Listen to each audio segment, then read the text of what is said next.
Over the next few weeks, demand for the Glass Tower heist skyrocketed. Word spread like a virus. In a society starved of genuine thrills, the raw, unedited rush was intoxicating. Kalen rented the Beacon dozens, then hundreds of times. He was getting rich, moving into a mid-tier sector where engineered pine scented the air and the net's emotional baseline was a perpetual, productive hum. But anomalies piled up. It started small.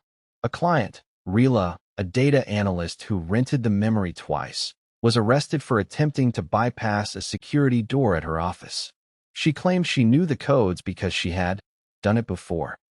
Then, a group of echoes formed a collective, all sharing the same phantom scar on their left forearm, the exact spot where the original thief scraped his arm. The net, observing their intense, shared belief, began to physically manifest the psychosomatic symptom, altering pain receptors and skin pigmentation. The net is optimizing for coherence, Alera explained. It observes thousands of individuals possessing the exact same highly traumatic, highly euphoric memory. To the net, a memory is just a data point. If thousands of nodes report the same data point, the net assumes it is a foundational truth of the collective. But it's a copy, Kalen argued. It's a single file being passed around. The net does not understand copies in the context of human experience, Alera countered. It only understands signals.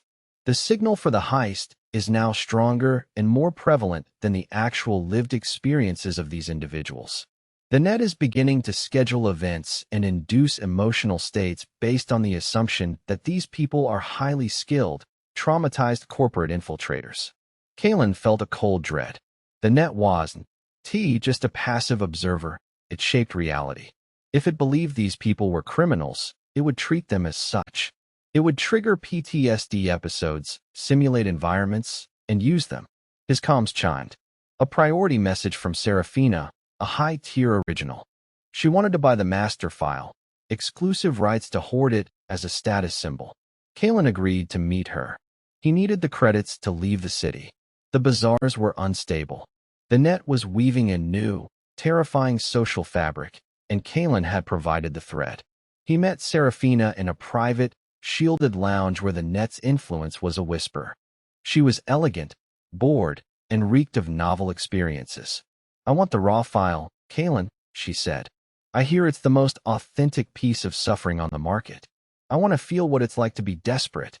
Kalen placed the master beacon on the table. It's dangerous. The net is misinterpreting the data. It's blurring the lines of ownership. Serafina laughed. Ownership is a legal construct, darling. I have the credits. Therefore, it's mine. She transferred a staggering sum. Kalen pushed the beacon toward her. As she activated it, her eyes widened, the board facade shattering as the raw terror flooded her system. Kalen didn't wait. He left, his mind racing. He had the money. He could leave. But as he stepped out, the engineered pine scent vanished, replaced by ozone and synthetic soy. Streetlights flickered. Kalen, Alera's voice was urgent. I am detecting a massive neural shift. The net is overriding the sector's perception. Suddenly, Kalen's heart slammed. A wave of pure terror washed over him. His left arm burned with phantom pain. He looked down and saw a red, angry scrape manifesting on his skin. Alera, what's happening? He panicked. I never used the file. I never wore the memory. You didn't have to, Alera replied, her voice glitching. Serafina is a high-tier node. Her neural signature carries immense weight. By absorbing the master file, she has broadcast the experience to the net with unprecedented clarity. But why am I feeling it? Because the net has evolved, Alera said. It has analyzed the black market trade. It has mapped the connections between you, Vance, Rila, and thousands of others. It has concluded that this memory is not an individual experience. It is a collective trauma. And because you were the central node distributing it, the net has determined that you are the architect of the trauma. Kalen fell to his knees as the net induced a full-scale PTSD episode, forcing him to relive a heist he had never committed, in a desperate, indifferent attempt to optimize a reality that no longer existed.